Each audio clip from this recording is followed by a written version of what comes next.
We're just talking about, we're following some very big breaking news tonight. News that will come as a big blow to Donald Trump and his agenda. Tonight, a three-judge panel in New York has effectively balked almost all of Trump's disastrous tariffs. Trump's tariffs against Mexico and Canada, his tariffs against the EU, against China, his tariffs against uninhabited islands with nothing but penguins and snow.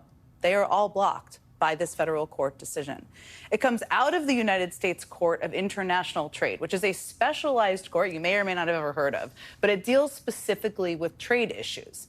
A three-judge panel consisting of one Reagan appointee, one Obama appointee, and crucially and importantly, one Trump appointee, ruled unanimously that Trump's trade war is essentially illegal, that he does not have the authority to enact these sweeping tariffs on his own. When Trump signed the executive order enacting these tariffs, he cited something called the International Emergency Economic Powers Act, a law that gives the president the authority to use tariffs in times of national emergency. And in their ruling tonight, the judges write, quote, "The question is whether the International Emergency Economic Powers Act delegates these powers to the president in the form of authority to impose unlimited tariffs on goods from nearly every country in the world."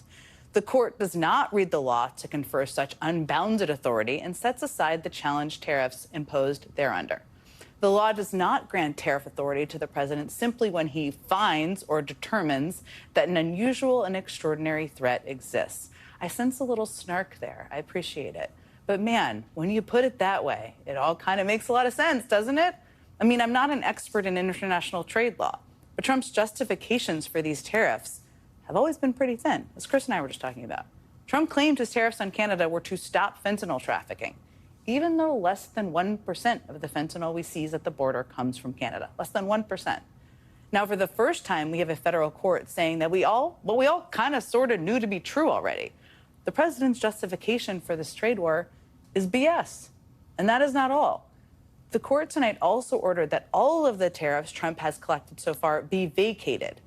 Just how that will work, especially from a White House that doesn't exactly abide by every court order, and what that will all mean, I do not know. This is just breaking this news in the last couple of hours, but I have the right person to ask. Starting us off tonight is Arizona Attorney General Chris Mays, who co-led this lawsuit against Donald Trump's tariffs. Attorney General Mays, thank you for joining us on such short notice. This all just happened in the last couple of hours, as you well know.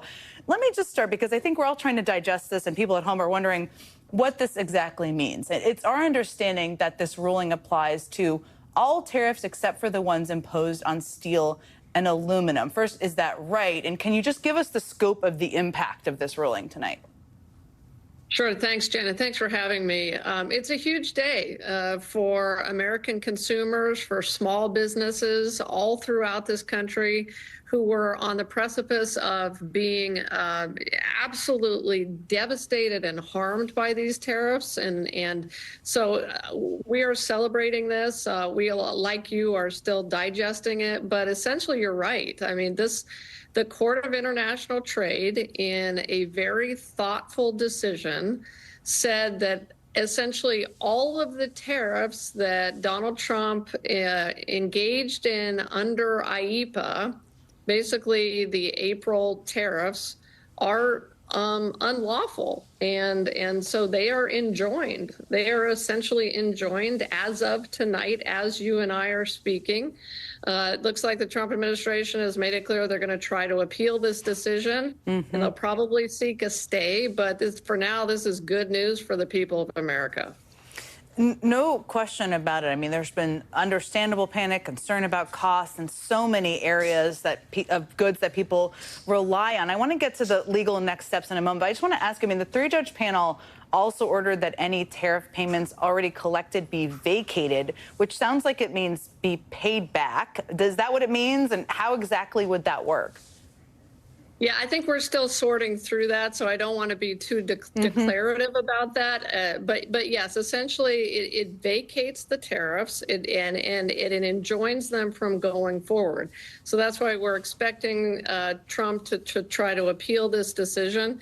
It'll probably end up at the United States Supreme Court at some point in the very near future. So just in the last minutes, right before we came on air, the Trump administration did file a notice of appeal, which I'm sure doesn't surprise you, as you were just saying. Yep. It also it's always seemed weird that Donald Trump just had the unilateral power to wake up and decide to put tariffs in every country in the world for whatever reason he decided. I mean, as a layperson, but even with this appeal being filed and with some of their aggressive responses, he's also somebody who doesn't really have a history of complying always with court rulings. So what happens if he doesn't? I know we're just digesting this, but have you thought about that with the others who filed this lawsuit? Yeah, no, it's a fair point. And, as you know, the Democratic AGs have sued Donald Trump now, I think, more than 20 times. On a couple of occasions, you're right, he has violated federal court orders. And what we have done is we have gone back into the federal court when that happens, and we have asked for what's called a motion to compel. So I suppose if they try to continue to collect these tariffs and they try to continue the tariff schemes, despite the Court of International Trade's opinion, we would have to go back in for a motion to compel. Let's hope that's not necessary, and let's see what happens next. We will see. We'll have to keep talking about it with you and your other Democratic AGs. In a statement, they've had a pretty aggressive response to this, is one way to define it. But I think it's so important to untangle all of this, and you're the perfect expert to do that with.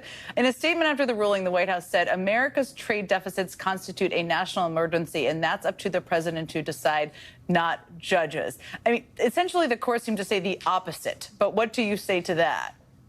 No, that's right. And so there's a couple things here. Number one, fundamentally, the power to levy tariffs rests with Congress, right? And as you know, nowhere in IEEPA does it even mention the word tariffs. Now, the court in its decision didn't say that the president, whoever the president is, never can levy tariffs under IEEPA. But what the court is saying is the president does not have unbounded authority to levy these tariffs. And that's what this was. I mean, he just sort of woke up one day and decided that he was going to levy tariffs on Canada and China and Mexico and the worldwide tariffs, and declared that this was all based on fentanyl. Well, okay. But then came up with different reasons for it, as you just pointed out. So what are the reasons for it? And if you're going to put tariffs on tomatoes, what does that have to do with fentanyl? It's a good question, tomatoes and fentanyl. The other way they seem to have responded, Trump advisor Stephen Miller tweeted, "The judicial coup is out of control," which seems to be kind of a predictable knee-jerk reaction to any time a court rules against them. Now, this panel, as I started off the show saying, was unanimous. One of the appointees on the panel was a Trump appointee. But what do you say to that sort of response from the White House? It's just that it's so disappointing, Jen, and it just points to a trend that we are seeing of this administration going after judges, undermining the authority of the judicial branch of government, not respecting the two other branches of government. I mean, again, that's what this case is about. This case is about the president's power vis-a-vis Congress, and now he's disrespecting judges. And he basically makes these sort of very disrespectful and alarming statements every time he loses a case. And that's just not how things are done in our country. We've already discussed some of this. They've already filed their notice of appeal. You said it could go to the Supreme Court. What's next? I mean, what should we be watching for in the next days and weeks here? So I think you've kind of laid out some of them, which is, do they seek a stay of this court's decision? We'll watch for that. They have the ability to do that. If this court does not allow for a stay, then we'll have to watch to make sure that the Trump administration does not, as you pointed out, violate its order. And then I would be watching for, how businesses react to this. I think that a lot of small businesses, mid-sized businesses, large businesses are all going to support this. and be absolutely thrilled with it and hope that it sticks, because these tariffs are causing chaos for our consumers. This is a tax. This is a direct tax, Jen, on the people of America. And I think that's why this is such a huge victory and a huge night for our country, because hopefully it's the start of us getting things back on track and preventing this harm. No question about that. Arizona Attorney General Chris Mays, thank you so much for joining me on such short notice and providing so much helpful information to people watching out there. I really appreciate it. Thanks, Jen. And coming up, even more breaking news tonight somehow. Elon Musk made it official, saying his time in government has come to an end and he leaves behind. Các bạn đã quay trở lại với kênh Tô Màu của mình. Hôm nay thì mình sẽ dẫn các bạn tô màu một bức tranh về một cô dâu đang bước vào lễ đường nha. Ở đây thì trước cổng này được trang trí rất là nhiều hoa tươi và cô dâu mặc một chiếc váy rất là lộng lẫy. Đầu tiên thì mình sẽ tô màu chiếc váy nha. Ở đây thì mình sẽ tô màu hồng. Đi chưa trang trí mình sẽ tô màu hồng.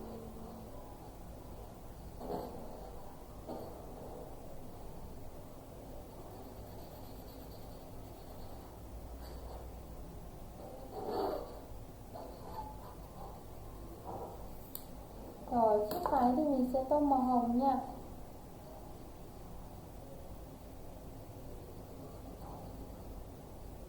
Rồi mình sẽ tô vào chiếc chân váy.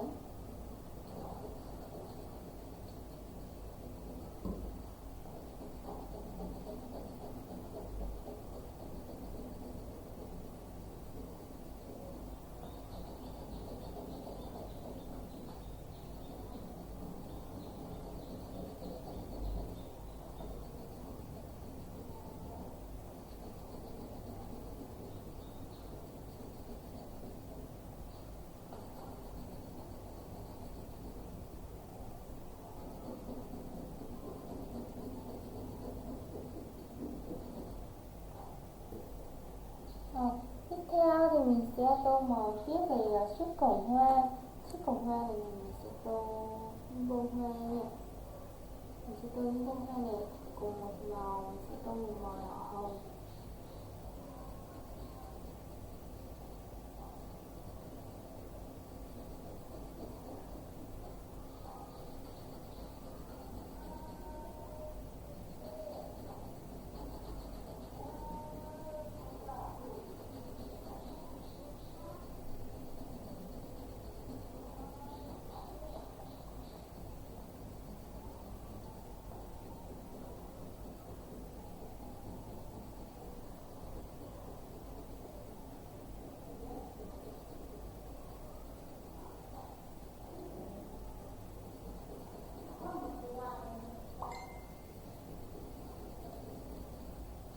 Tiếp theo thì mình sẽ tô hai chiếc bình hoa, mình sẽ tô màu xám.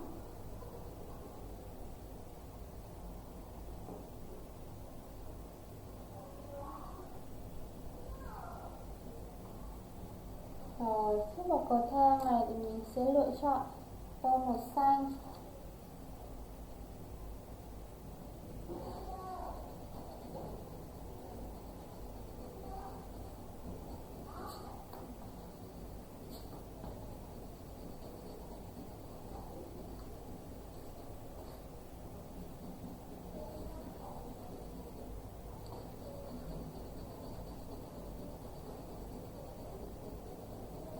Rồi, những đám mây thì mình sẽ lựa chọn tô màu xanh nước biển.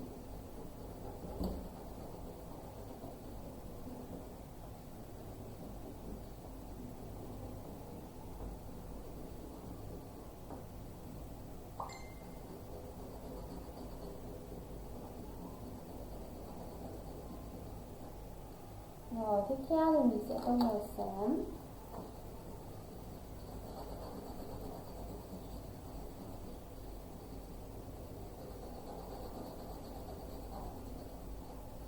Rồi mái tóc của cô dâu thì mình sẽ lựa chọn tô màu vàng.